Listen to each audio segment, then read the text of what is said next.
3 litre पानी मैं एक ही बार में पी जाता हूँ, सिर्फ इसलिए ताकि मेरे पेट में एक भी खाली जगह न बचे। क्योंकि मेरी पिछली जिंदगी में मेरे छोटे भाई के पास एक अजीब ताकत थी।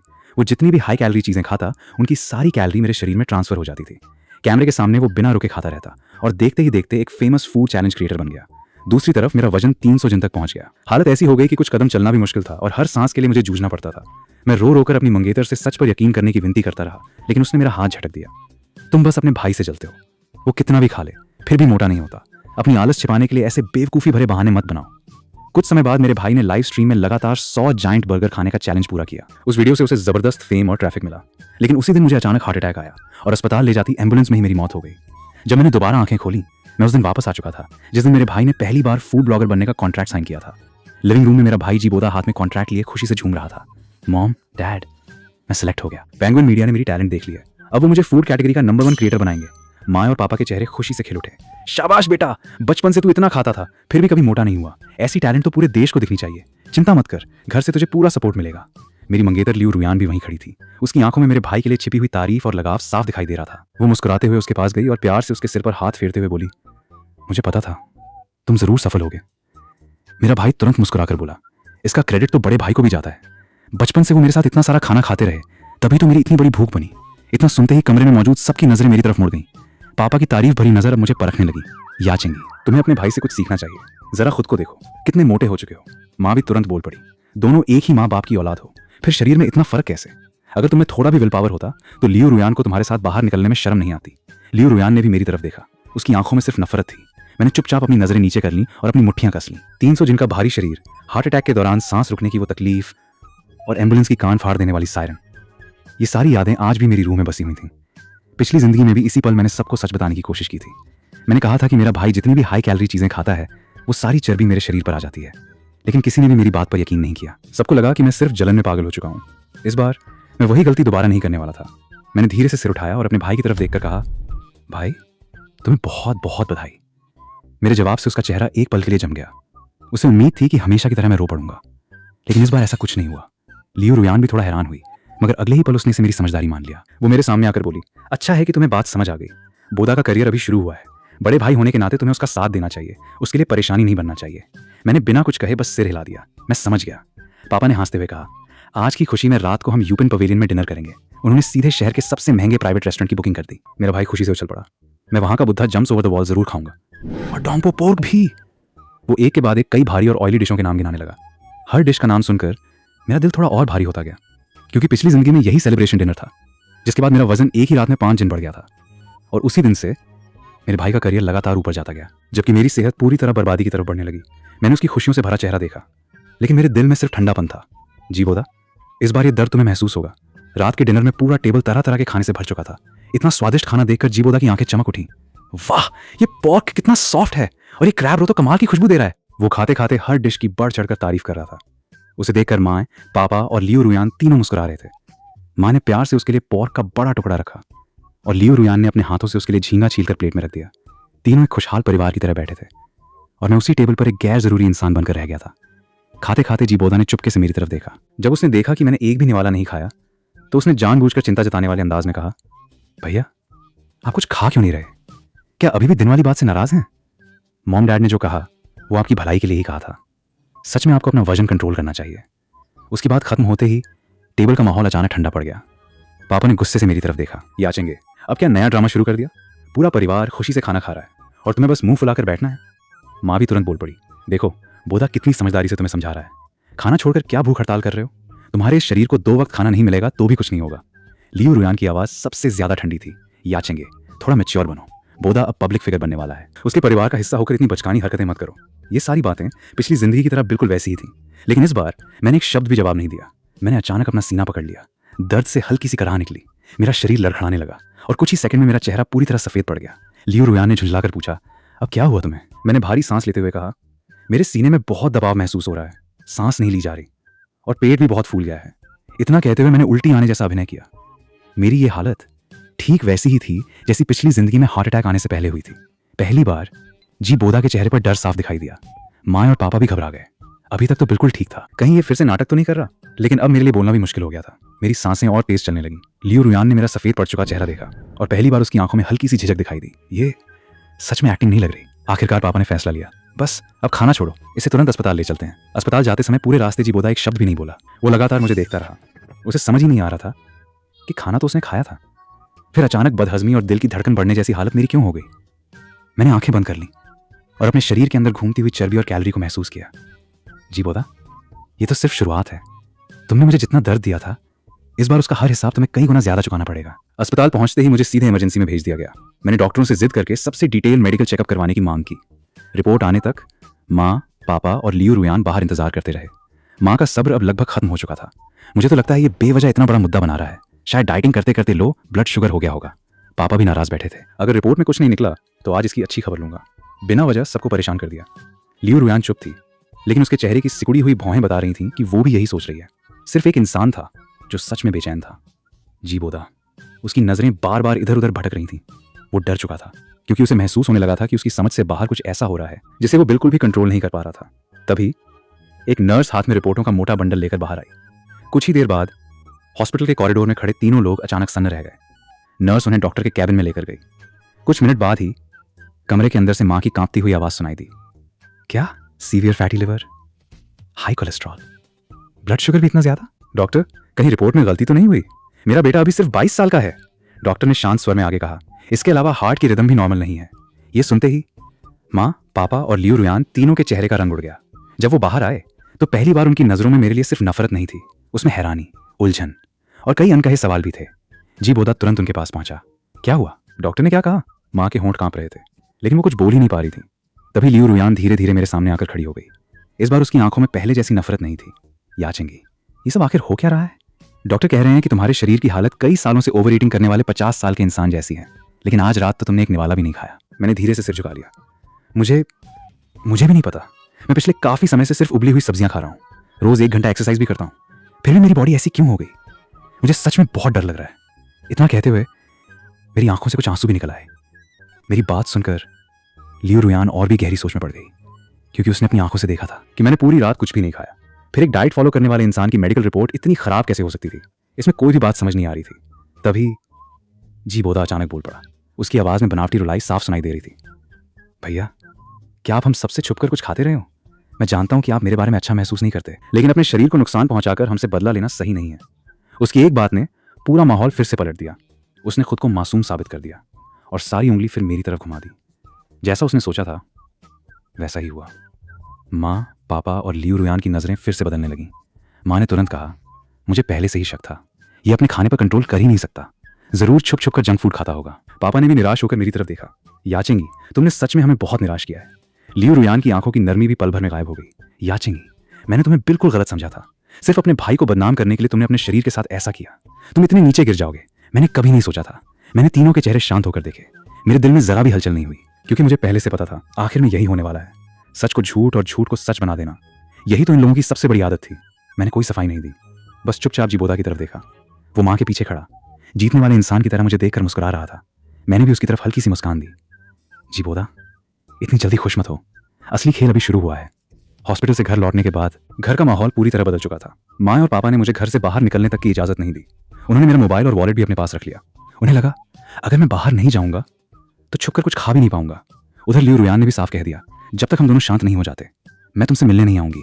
उन्हें लगा कि उन्होंने मुझे पूरी तरह रोक दिया है, लेकिन उन्हें नहीं पता था कि मेरे पास सबसे बड़ा हथियार पहले से मौजूद है, और वो हमेशा से मेरे गले में लटका हुआ था। एक छोटा सा सफेद जेड का लॉकेट। मेरे और जी बोदा के जन्म के समय दादी ने हमारे लिए ये दोनों लॉकेट बनवाए थे। पिछली जिंदगी में जी बोदा ने कहा था कि उसे मेरा वाला डिजाइन ज्यादा पसंद है। बहुत जिद करने के बाद उसने अपना लॉकेट मुझसे बदल लिया था, और उसी दिन से उसके खाए हुए खाने की सारी कैलोरी मेरे शरीर में आने लगी। मरने तक मुझे कभी समझ नहीं आया कि इस पूरे रहस्य की असली वजह यही लॉकेट था। लेकिन इस बार जैसे ही मैं वापस लौटा, सबसे पहले मैंने अपना लॉकेट चेक किया। वो अब भी मेरे गले में था, और जी बोदा के पास उसका अपना असली लॉकेट था। मुझे लगने लगा कि ये दोनों लॉकेट किसी ट्रांसमीटर और रिसीवर की तरह काम करते हैं। अब मुझे सिर्फ इतना पता लगाना था कि इन्हें एक्टिवेट कैसे किया जाए और इनका असर उल्टा कैसे किया जाए। हॉस्पिटल वाली घटना के बाद मेरे मन में एक अंदाजा बन चुका था।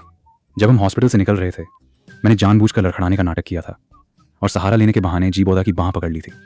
उसी समय मेरे हाथ में मेरा लॉकेट कसकर पकड़ा हुआ था। शायद शरीर का सीधा संपर्क और मेरे मन की तेज इच्छा, यही इसकी चाबी थी। लेकिन इसे साबित करने के लिए मुझे एक और मौका चाहिए था, और वो मौका बहुत जल्दी मिल गया। मेरी वजह से जी बोदा की पहली लाइव स्ट्रीम टल गई थी, लेकिन पैंगुइन मीडिया ने उसे छोड़ा नहीं। इस बार उन्होंने पहले से भी बड़ा इवेंट प्लान किया। सिर्फ 1 घंटे में 10 बाल्टी एक्स्ट्रा स्पाइसी फायर नूडल्स खत्म करने का चैलेंज। इस लाइव स्ट्रीम के लिए कंपनी ने जबरदस्त प्रमोशन किया, हर जगह उसी की चर्चा हो रही थी। लाइव शुरू होने वाले दिन जी बोदा खुद मेरे कमरे में आया। उसके चेहरे पर घमंड साफ दिखाई दे रहा था। भैया, आज मेरी लाइव जरूर देखना। वो मेरे सामने आकर रुक गया। कंपनी ने मुझे सबसे अच्छा प्रमोशन दिया है। आज के बाद मैं असली इंटरनेट स्टार बन जाऊंगा और आप यहीं इस छोटे से कमरे में बंद रह जाओगे। फिर वो थोड़ा और करीब आया और इतनी धीमी आवाज में बोला कि सिर्फ हम दोनों ही सुन सकें। याचेंगे, जानते हो मुझे सबसे ज्यादा क्या पसंद है? तुम्हें जलते हुए देखना। तुम जितना ज्यादा दर्द में रहते हो, मुझे उतनी ही ज्यादा खुशी मिलती है। तुम्हारे शरीर का हर किलो फैट मेरी जीत का मेडल है। मैंने बिना कुछ कहे बस उसकी तरफ देखा। जब वो मुड़कर जाने लगा, मैं अचानक खड़ा हो गया। रुको, वो पलटा। अब क्या है? मैं उसके पास गया और उसकी कॉलर ठीक करने का नाटक किया। तुम्हारी कॉलर थोड़ी मुड़ी हुई है। जैसे ही मेरी उंगलियां उसकी कॉलर तक पहुंची, मेरे दूसरे हाथ ने उसके सीने पर लटके जेड लॉकेट को कसकर पकड़ लिया। एक ठंडी लहर मेरी उंगलियों से पूरे शरीर में दौड़ गई। मैंने अपनी पिछली और इस जिंदगी की सारी नफरत उसी एक पल में समेट दी। कुछ सेकंड बाद मैंने हाथ पीछे खींच लिया और मुस्कुराकर कहा, हो गया। तुम्हारी लाइव स्ट्रीम के लिए ऑल द बेस्ट। जी बोदा ने मुझे शक भरी नजर से देखा, लेकिन उसे कुछ भी अजीब नहीं लगा। वो मुड़ा और कमरे से बाहर चला गया। उसके जाते ही मैंने धीरे से लंबी सांस छोड़ी। इस बार शायद सब कुछ उल्टा हो चुका था। मैंने तुरंत अपना लैपटॉप खोला और उसकी लाइव स्ट्रीम खोल दी। लाइव शुरू होने से पहले ही वहां लाखों नहीं, लेकिन कई लाख के करीब दर्शक इंतजार कर रहे थे। चैट लगातार उसकी तारीफों से भरी हुई थी। जी बोदा मुस्कुराते हुए सबका स्वागत करता है और कैमरे के सामने 10 बड़ी बाल्टियां स्पाइसी फायर नूडल्स रख देता है। पूरे जोश के साथ वो ऐलान करता है, आज मैं ये सारी नूडल्स सिर्फ 1 घंटे में खत्म करके दिखाऊंगा। चैलेंज शुरू होते ही वो पहली बाल्टी कुछ ही मिनटों में खत्म कर देता है। उसे देखकर ऐसा लग ही नहीं रहा था कि नूडल्स जरा भी तीखे हैं। लाइव चैट तुरंत तारीफों से भर गई। ये इतना तीखा खाकर भी आंख तक नहीं झपका रहा। कमाल है, इसका पेट आखिर बना किस चीज का है? लाइव चैट लगातार उसकी तारीफों से भरती जा रही थी। उसी वक्त लियू रुयान ने उसे सपोर्ट करने के लिए लगातार 10 कार्निवल गिफ्ट भेज दिए। पूरा चैट बॉक्स एक ही आवाज से भर गया, भाभी कितनी खूबसूरत हैं। मैं चुपचाप स्क्रीन देखता रहा। जी बोदा लगातार एक के बाद एक हाई ऑयल, हाई सॉल्ट और हाई कैलोरी नूडल्स खाता जा रहा था, लेकिन इस बार मेरे शरीर में पहले जैसी भारीपन की वो अजीब भावना बिल्कुल नहीं आई। उसकी जगह मुझे पहले कभी महसूस न हुई हल्कापन और राहत महसूस होने लगी। मुझे साफ महसूस हो रहा था कि मेरे पेट पे सालों से जमा चर्बी जैसे धीरे धीरे गर्म हो रही है और फिर धीरे धीरे गायब होती जा रही है। ये काम कर गया, सच में काम कर गया। मैंने फिर स्क्रीन की तरफ देखा। तब तक जी बोदा तीसरी बाल्टी भी खत्म कर चुका था। उसके माथे पर पसीना आने लगा। वो हंसते हुए बोला, बहुत ज्यादा स्पाइसी है। लेकिन मैं साफ देख सकता था, वो तीखेपन वाला पसीना नहीं था, वो ठंडा और चिकना पसीना था। उसका चेहरा भी धीरे धीरे असामान्य रूप से लाल पड़ने लगा। जब उसने 5वीं बाल्टी शुरू की तो उसकी स्पीड पहले जैसी नहीं रही। अब वो बार बार पानी पी रहा था। उसके चेहरे की मुस्कान भी धीरे धीरे गायब होने लगी। इधर लाइव चैट में भी लोगों को कुछ अजीब लगने लगा। क्या सिर्फ मुझे लग रहा है या बोदा को अब मुश्किल हो रही है? हाँ, उसका चेहरा भी पहले से सूजा हुआ लग रहा है। शायद स्पाइसी होने की वजह से होगा। नहीं, उसके कपड़े भी पहले से ज्यादा टाइट दिख रहे हैं। जब उसने 7वीं बाल्टी तक पहुंचकर खाना शुरू किया, तभी अचानक सब कुछ बदल गया। उसने झट से अपना मुंह पकड़ लिया। अगले ही पल उसके पेट से जोरदार आवाज आई, इतनी तेज कि लाइव देख रहे सभी लोगों ने साफ सुन ली। एक पल में उसका चेहरा बिल्कुल सफेद पड़ गया। उसने उल्टी रोकने की पूरी कोशिश की, लेकिन शरीर की प्रतिक्रिया पर किसी का जोर नहीं चलता। वो लड़खड़ाते हुए कैमरे के बाहर भागा और अगले ही सेकंड लाइव में तेज उल्टी की आवाज गूंजने लगी। कुछ ही पल बाद लाइव स्ट्रीम अचानक बंद हो गई। 3 सेकंड तक पूरा चैट बिल्कुल शांत रहा। फिर पूरा इंटरनेट जैसे फट पड़ा। मैंने सही सुना, 10 बाल्टी खाने का चैलेंज था और 7वीं पर ही उल्टी कर दी। यही है इसका बिग ईटर वाला टैलेंट। लगता है पहले वाले सारे ट्रेंड पैसे देकर बनवाए गए थे। इसका पूरा इमेज एक ही दिन में टूट गया। कुछ ही मिनटों में पूरा कमेंट सेक्शन गालियों और मजाक से भर गया।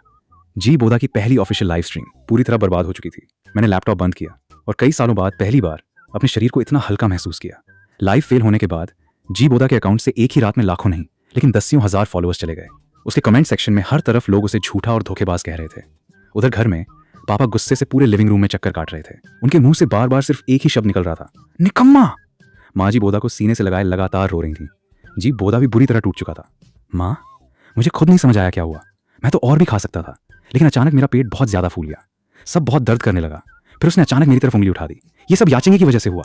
लाइव शुरू होने से पहले उसने मुझे छुआ था। जरूर उसी ने मेरे साथ कुछ किया है। उसकी बात सुनते ही माँ गुस्से में सीधे मेरी तरफ दौड़ी। उन्होंने हाथ उठाया, मानो मुझे थप्पड़ मारने वाली हूँ। मनहूस, मुझे पहले से पता था कि ये सब तुम्हारी करतूत है। तुमसे अपने भाई की तरक्की देखी नहीं गई। तुमने उसका पूरा भविष्य बर्बाद कर दिया। मैं अपनी जगह से हिला भी नहीं, बस शांत आवाज में पूछा, माँ क्या आपके पास कोई सबूत है? माँ का हाथ हवा में ही रुक गया। हाँ, सबूत? मेरे पास सिर्फ इतना था कि मैंने उसकी कॉलर को एक बार छुआ था। क्या यही सबूत कहलाता?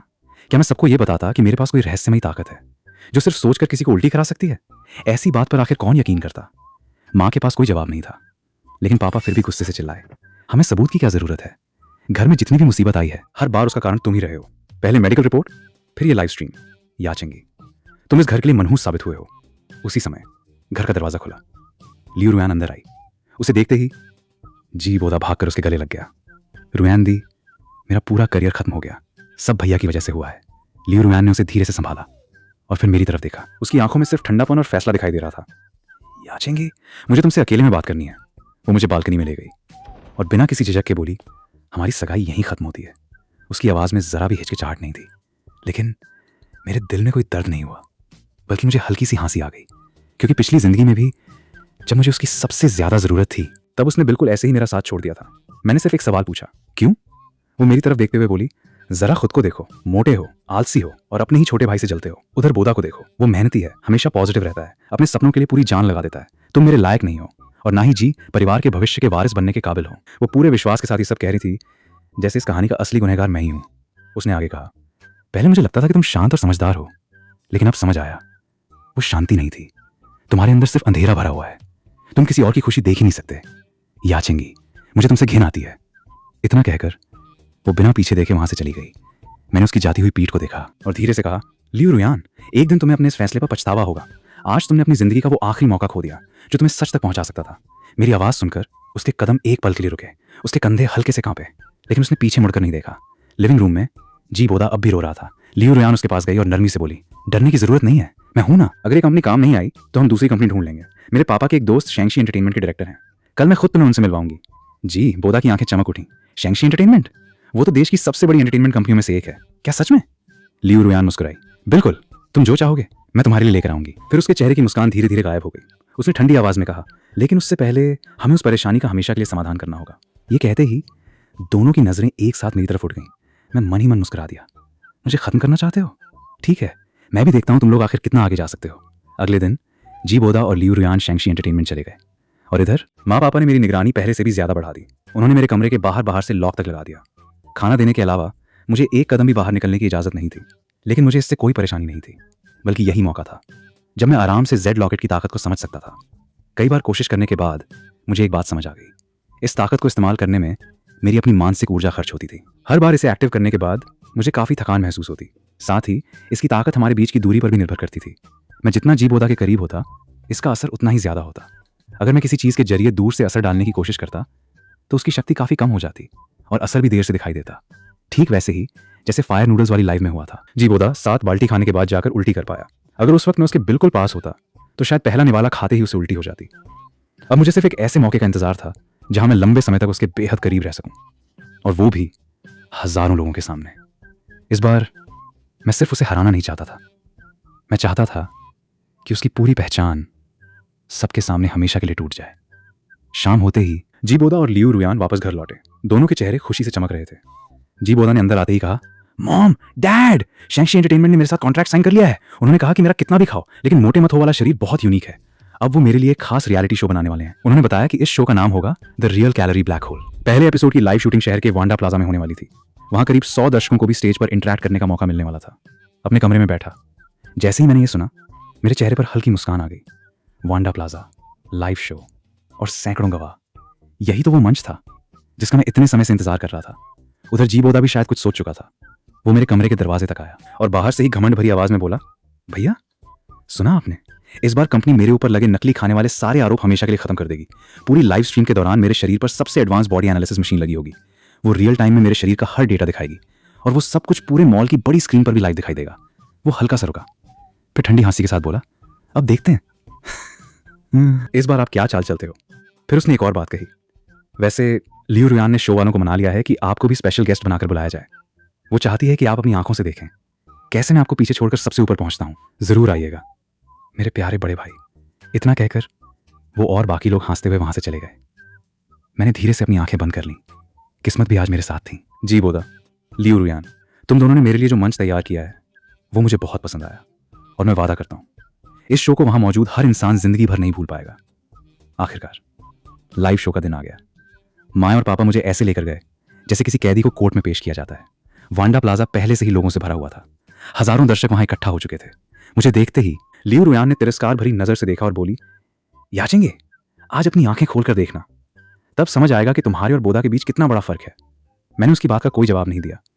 मेरी नजर सिर्फ स्टेज पर थी। कुछ ही देर बाद जोरदार तालियों और चीयर के बीच जी बोदा की एंट्री हुई। उसके चेहरे पर पूरा आत्मविश्वास था। वो मुस्कुराते हुए बोला, हेलो एवरीवन, मैं हूं जी बोदा। शो की शुरुआत उसके शुरुआती बॉडी चेकअप से हुई। वो उस हाईटेक मशीन पर खड़ा हो गया। कुछ ही सेकंड में बड़ी स्क्रीन पर उसकी पूरी रिपोर्ट दिखाई देने लगी। लंबाई 168 सेंटीमीटर, वजन 45 किलो, बॉडी फैट 18.2%। हर आंकड़ा बिल्कुल परफेक्ट था। वहां मौजूद न्यूट्रिशन एक्सपर्ट भी हैरान रह गए। उन्होंने कहा, ऐसा मेटाबॉलिज्म शायद 100 साल में एक बार देखने को मिलता है। शो का सबसे बड़ा चैलेंज शुरू होने वाला था। स्टाफ एक बहुत बड़ा टेबल लेकर आया जिस पर burger, fried chicken, French fries और कोल्ड ड्रिंक का इतना बड़ा ढेर लगा था कि वो किसी पहाड़ जैसा दिखाई दे रहा था। एक्सपर्ट्स के मुताबिक इस पूरे खाने में 20,000 से भी ज्यादा कैलोरी थी, जो एक आम आदमी पूरे हफ्ते में खाता है, लगभग उतनी ही। और जी बोदा को ये सब सिर्फ 2 घंटे के अंदर खत्म करना था। होस्ट ने मुस्कुराकर ऐलान किया, चैलेंज शुरू होता है। जी बोदा ने पहला बीफ बर्गर उठाया और आराम से खाना शुरू कर दिया। वो बहुत तेज खा रहा था, लेकिन उसके चेहरे पर जरा भी जल्दबाजी नहीं थी। हर निवाला ऐसा लग रहा था जैसे किसी फूड कमर्शियल की शूटिंग चल रही हो। खाते खाते वो होस्ट से बातें भी करता रहा। समय धीरे धीरे बीतता गया। टेबल पर रखा खाना लगातार कम होता जा रहा था, लेकिन जी बोदा की बॉडी में कोई बदलाव दिखाई नहीं दे रहा था। वो अब भी पहले जैसा पतला और पूरी एनर्जी से भरा हुआ था। बड़ी स्क्रीन पर दिखाई दे रहे लाइव डेटा के मुताबिक पसीने की वजह से उसका वजन उल्टा 0.1 किलो कम हो गया था। ये देखकर पूरा मैदान तालियों और शोर से गूंज उठा। ओह माय गॉड, ये कैसा शरीर है, इतना खाने के बाद भी मोटा नहीं हो रहा, यकीन नहीं हो रहा। माँ और पापा गर्व से मुस्कुरा रहे थे। उधर लियू रुयान मेरी तरफ देखकर बोली, देख लिया याचेंगे, यही सच है, यही साइंस है। तुम्हारे सारे झूठ इन सबूतों के सामने कुछ भी नहीं है। लेकिन मेरी नजर अब भी सिर्फ जी बोदा पर टिकी हुई थी। मैंने जेब के अंदर रखा जेड लॉकेट कसकर पकड़ लिया। समय आ चुका था। जैसे ही जी बोदा ने आखिरी पिज्जा का स्लाइस उठाया, मैं सीधे स्टेज पर चढ़ गया। मुझे देखते ही पूरा मैदान मेरी तरफ देखने लगा। ये कौन है? अरे ये तो जी बोदा का भाई लगता है, कितना मोटा है। सिक्योरिटी मुझे रोकने के लिए आगे बढ़ी, लेकिन लियू रुयान ने उन्हें हाथ से इशारा करके रोक दिया। उसे लगा मैं सबके सामने अपने भाई से माफी मांगने आया हूं। वो शायद मेरी बेइज्जती होते देखना चाहती थी। मैं धीरे धीरे स्टेज पर आगे बढ़ा और जी बोदा से सिर्फ 3 कदम दूर रुक गया। मुझे देखकर वो एक पल के लिए चौंका, लेकिन अगले ही पल उसके चेहरे पर फिर वही घमंडी मुस्कान लौट आई। भैया, आप यहाँ क्यों आए हो? क्या आखिरकार समझ आ गया? क्या पूरे देश के सामने मुझसे माफी मांगने आए हो? मैं हल्का सा मुस्कुराया। नहीं, मैं तो तुम्हें एक तोहफा देने आया हूं। इतना कहकर मैंने उसे नहीं बल्कि उसके पैरों के नीचे रखी बॉडी एनालिसिस मशीन की तरफ इशारा किया। फिर मैंने शांत आवाज में पूछा, जी बोदा, क्या तुम एक बार फिर इस मशीन पर खड़े होकर अपना टेस्ट करवाने की हिम्मत रखते हो? मेरी बात सुनते ही पूरा मैदान एकदम शांत हो गया। जी बोदा का चेहरा तुरंत बदल गया। वो अनजाने में एक कदम पीछे हट गया। तुम क्या बकवास कर रहे हो? मैं अभी चैलेंज के बीच में हूं, अभी टेस्ट क्यों करूं? नीचे खड़ी लियू रुयान भी गुस्से में चिल्लाई, याचेंगी, बस करो और तुरंत नीचे उतर जाओ। लेकिन मैंने उसकी तरफ देखा तक नहीं।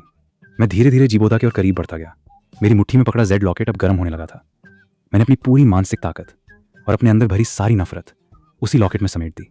इस बार मुझे देर से असर नहीं चाहिए था, मुझे सब कुछ इसी पल चाहिए था। मैंने उसकी आंखों में देखते हुए कहा, क्या हुआ?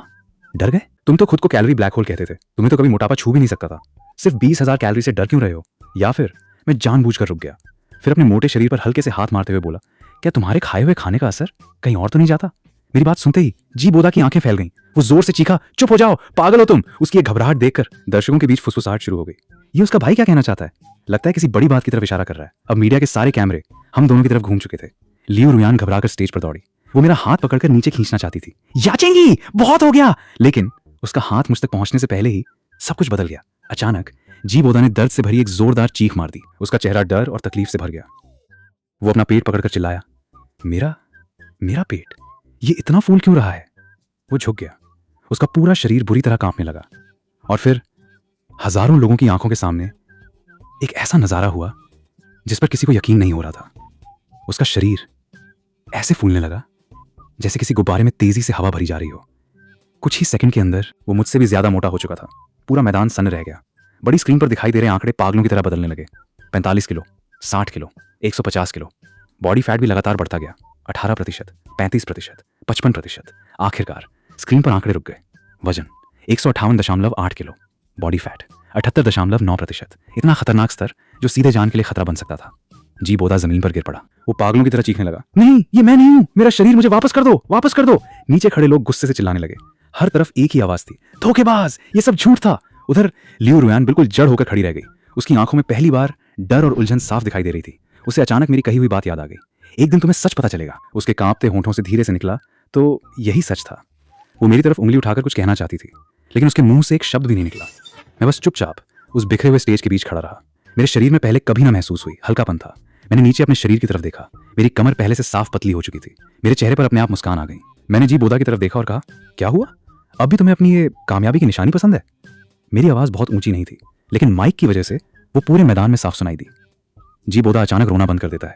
वो अपना सूजा हुआ चेहरा उठाकर मुझे घूरता है, फिर चीख कर बोला, तुमने किया है, तुमने मेरा मोटापा मुझे वापस लौटा दिया। मैं धीरे धीरे उसके सामने जाकर खड़ा हो गया। अब समझे? लेकिन अब बहुत देर हो चुकी है। तुम्हें तो बहुत खाना पसंद था ना? तुम्हें मुझे तड़पते देखना भी अच्छा लगता था। तो अब आज से जो भी तुम खाओगे उसका हर एक कौर सीधे तुम्हारे अपने शरीर पर चढ़ेगा। अब अपनी असली 300